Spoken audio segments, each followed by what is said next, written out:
let's start with where my top 10 lands right now. So let's see them. Now, truth be told, I feel like a lot of these teams could have landed in a lot of different spots. And the first point I want to make before I even talk about any of these teams individually is that for so many years, for really about a decade or so, we could put a line at like between or under number 1 or number 2 or number 3.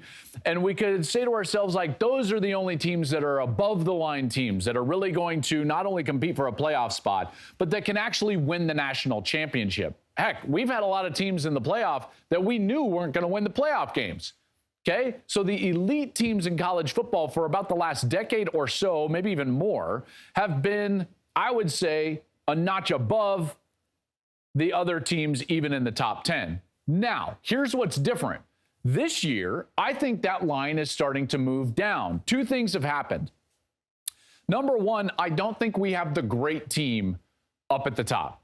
Okay, like if Georgia had an incumbent quarterback and they were dominant against South Carolina, maybe I would say like, okay, Georgia is that team. But with the way that they looked against South Carolina, they're breaking in a new quarterback. You know, I get it. They've won 2 championships in a row, which is why I put them at number 1. But I think that you can agree with me in saying that every one of these teams, you could make a case for them being up there at the top and against them being at the top. So what's happened? All the good teams, they've risen a little bit.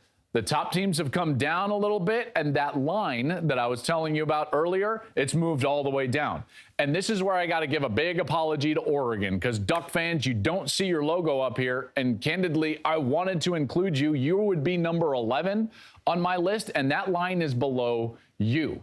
Okay, so I actually think there's 11 teams that can compete for and maybe even win a national championship this year. Why is that so exciting? Because we haven't had a year like this in college football since I can remember, where it's this wide open, where we've got this many quality teams across conferences. To me, this is what I've been waiting for and arguing for a long time. Finally, we have parity at the top of college football, and I'm here for it. I'm absolutely here for it. Now, few of these teams struggled this last week. I just brought up the South Carolina struggle with UGA. They're at home, 14-3 at half. That's really not good enough. Michigan, J.J. McCarthy threw 3 bad interceptions. They were in a 7-6 game in the middle of the second quarter against Bowling Green. Like, come on. Like, you got to play better than that. Texas. Stop playing down to the level of your competition. Being in a 10-10 game at home against Wyoming in the fourth quarter, a week after beating Bama in Tuscaloosa, is not going to cut it.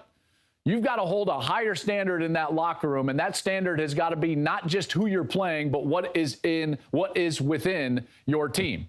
So Texas had some problems. I kept them at 3. USC, listen, they haven't played anybody, but they look really good. I'm going to skip over Washington and Ohio State for a moment because another team that struggled was Florida State. Heck, Florida State, they had every chance to lose that game against Boston College. When you really watch that game and see what happened, Penn State did not look great against Illinois. They struggled. They did not block well at the line of scrimmage. Jerzon Newton, the defensive tackle for Illinois, made himself a lot of money on Saturday. That guy was dominant.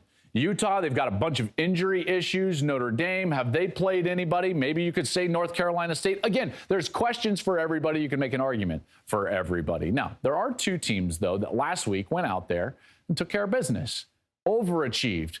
In a week in which everyone underachieved in the top 10, let's start with Washington. Washington went out and hammered Michigan State. I'm a huge fan of this Washington team.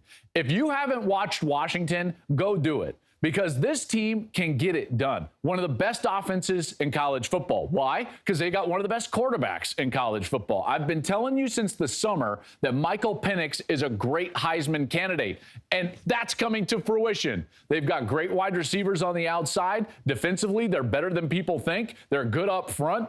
And I tell you what, man, they can throw the ball with anybody. This was not even close. I mean, housed Michigan State. That's a Power 5 opponent, a Big Ten opponent on the road, and they went in there and just drubbed them. It wasn't 10-10 in the fourth quarter like Texas and Wyoming in Austin. No. This was just an absolute housing of Michigan State by a really good football team. They took care of business. They've got a great internal standard.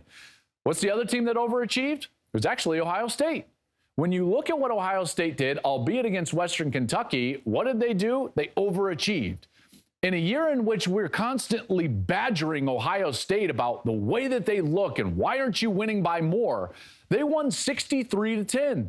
Their quarterback making his first start as the true starter, a named starter, threw for over 300 yards. They looked good on offense. They looked really good on defense. This defense statistically is better than even they were early last year. They're getting Marvin Harrison involved, who's the best non-quarterback, I still think, in college football. It's a beautiful long pass right there from McCord. So this is a team that overachieved. And yet we still have all these questions as a national media and even their own fan base. And the narrative around Ohio State is starting to make me a little frustrated. Why? Well, because if it was Ohio State that struggled with Boston College on the road, or was tied at 10 in the shoe with Wyoming, or was in a 7-6 game and McCord threw 3 interceptions against Bowling Green at home, or was down 14-3 at halftime at home to South Carolina, we'd move them down in the polls. We'd move them down. They went out and took care of business, and they needed to a week before their biggest matchup to date. Now they face Notre Dame this week, and we'll find out everything we need to find out about this Buckeyes team.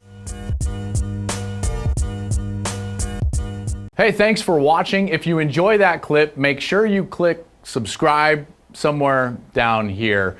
From game highlights to exclusive interviews and rankings, we've got everything you need as a college football fan right here, College Football on Fox.